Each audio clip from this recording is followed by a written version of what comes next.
É muito comum que o consumidor seja vítima de uma ilegalidade, mas não reclame por não ter provas ou por ter poucas provas sobre o ocorrido. É justamente por isso que o Código de Defesa do Consumidor prevê no seu artigo 6º, inciso 8º, como direito básico do consumidor, a inversão do ônus da prova. Ou seja, em alguns casos, constatado o requisito exigido pela lei, o juiz pode permitir que o consumidor alegue tudo o que ele tem para alegar e a empresa que terá que provar que o consumidor está falando é mentira. Ou seja, o consumidor pode ir para lá e, com base, por exemplo, em apenas um número de protocolo, alegar todas as ilegalidades que vêm sendo praticadas pela empresa e a empresa que tem que vir no processo e dizer e provar que o que o consumidor está dizendo é mentira.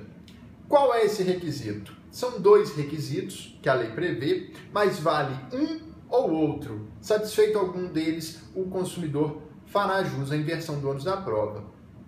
Primeiro, verossimilhança das alegações. O que significa a verossimilhança das alegações? Significa que sempre que aquilo que o consumidor estiver arguindo for algo bem razoável, bem verossímil, que parece muito ser verdade, o juiz poderá inverter o ônus da prova e determinar que a empresa prove que aquilo é mentira. Ou seja, a palavra do consumidor goza de uma presunção de veracidade, ou seja, de uma presunção de verdade. O outro requisito é o requisito da hipossuficiência. Hipossuficiência é uma fraqueza de uma das partes, no caso do consumidor, de produzir prova. Ou seja, o consumidor muitas vezes não tem nem cópia do contrato, que a empresa muitas vezes não manda para ele. Então tudo que ele vai ter muitas vezes é um número de protocolo de quando ele ligou reclamando de alguma coisa para a empresa.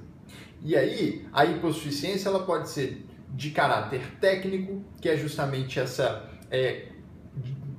pouca quantidade de provas que o consumidor tem, contraposta muitas vezes à grande quantidade de provas que a empresa tem, porque a empresa grava as conversas telefônicas com o consumidor, a empresa tem o contrato, ela tem que ter o contrato, ela tem registros feitos por seus contadores, por seus advogados. Então muitas vezes é muito mais fácil que o juiz mande a empresa apresentar esses documentos em juízo para poder verificar se o que o consumidor está dizendo é verdade ou mentira. É muito mais razoável do que exigir do consumidor uma prova que muitas vezes ele não tem.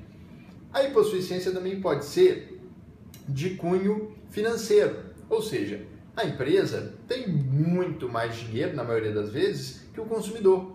E assim costuma ter mais advogados, costuma ter mais funcionários, costuma ter mais contadores e, por essa razão, também mais registros e mais possibilidades de efetivar a sua defesa, razão pela qual permite-se também a inversão do ônus da prova. E há também uma modalidade de hipossuficiência que é a informacional, ou seja, muitas vezes a empresa detém muito mais informações sobre aquele negócio, por ela atuar de forma profissional sobre ele, do que o consumidor, que é leigo.